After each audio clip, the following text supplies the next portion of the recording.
তোমাদের সাথে আলাপ করার দাও সুযোগ আমারে, এসো সবাই গড়ি এক সুন্দর পরিবার ঘরে বাইরে। গত শনিবার আমাদের পালুনি উপলক্ষে একটা পাশের গ্রামে নিমন্ত্রণ খেতে যায় ভিক্টোরিয়ার বাইকে করে। ওই এখন আমাদের রথের সারথি।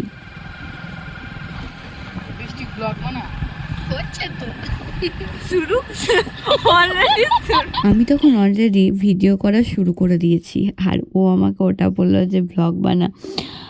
তাই আমি আর ছোটে মেয়ে অর্থাৎ মিষ্টু খুব হাসছিলাম। মিষ্টু ওর বোন, আর ভিক্টোরিয়া হচ্ছে আমার সেই ছোট্টবেলাকার মানে একে অপরের বন্ধু। গ্রামে আমাদের বয়সী আর কেউ নেই, আমরা দুইজনের খুব ভালো একজন বন্ধু। আর ওর সম্পর্কে আগেই অনেক ভিডিওতে বলেছি, তাই আর নতুন করে এই ভিডিওতে কিছু বলছি না।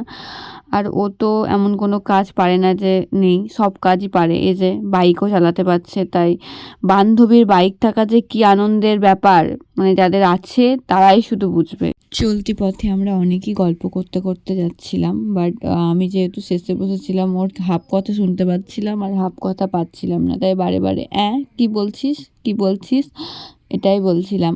এখন অনেক মেয়েরাই গাড়ি চালাচ্ছে, তাই হয়তো এটা আশ্চর্যের কিছুই নয়, কিন্তু সত্যি কথা বলতে গেলে ওর বাইক চালানো এতটাই সুন্দর।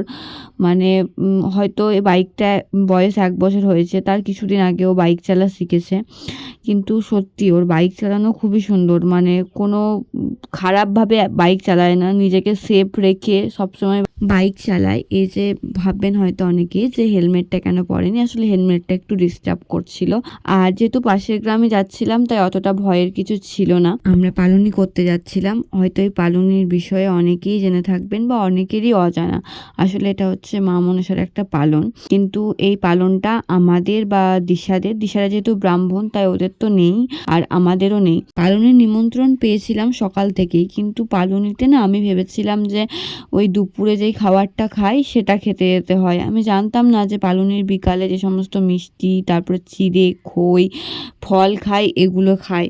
আমি সেদিনই প্রথম জানলাম। গল্প করতে করতে বাইকে করে আমরা বন্ধুর বাড়ি পৌঁছে যাই পালুনি খাওয়ার জন্য। আর এই যে গিয়ে ও লাইটটা চোখ পড়ে, লাইটটাকে তো সাপের সাথে তুলনা করছিল, আরও কত কিছু। ও যে রিং লাইট কেনার পরিকল্পনা করছে, ও বলছিল এটাতেও রিং লাইট করা ভালো হবে।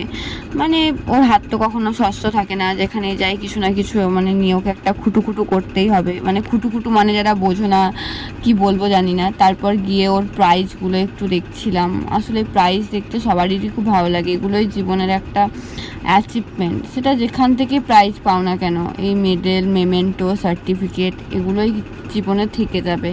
মানুষের জীবন তো ক্ষণস্থায়ী। মিষ্টুর ইউনিট টেস্ট পরীক্ষা চলছিল, আর মিষ্টু তো ওখানে গিয়ে ওকে সায়েন্সের বিষয়টা যেহেতু দেখে তাই ওই বিষয়ে কোশ্চেন জিজ্ঞাসা করছিল। ওদের টিচার আর স্টুডেন্টের বন্ডিংটা বেশ ভালো।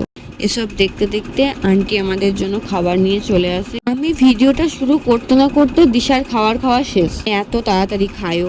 তারপর আমার ফোনটা অনেকটা ডিস্টার্ব করছিল। এরপরেও একটা টিচারের বাড়ি গেছিলাম, আমার আর একটা ফ্রেন্ডের বাড়ি গেছিলাম, কিছুই ভিডিওর ক্লিপ নেওয়া হয়নি। কিন্তু আমাদের তো ফুচকা দেখলেই ফুচকা খেতে ইচ্ছা করে। পালুনি খাওয়ার পরও আমরা ফুচকা খেতে চলে আসি।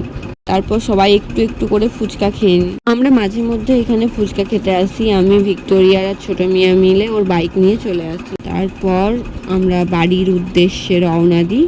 সন্ধে লেগে গেছিলো, রাত হয়নি খুব একটা, ওই 6টা কি 6:30 মতো বাজছিল। আর এতটা অন্ধকার ছিল যে রাস্তাটা ঠিক করে দেখা যাচ্ছিল না। তবুও যেটুকু পেরেছি ক্লিপ নেওয়ার চেষ্টা করেছি।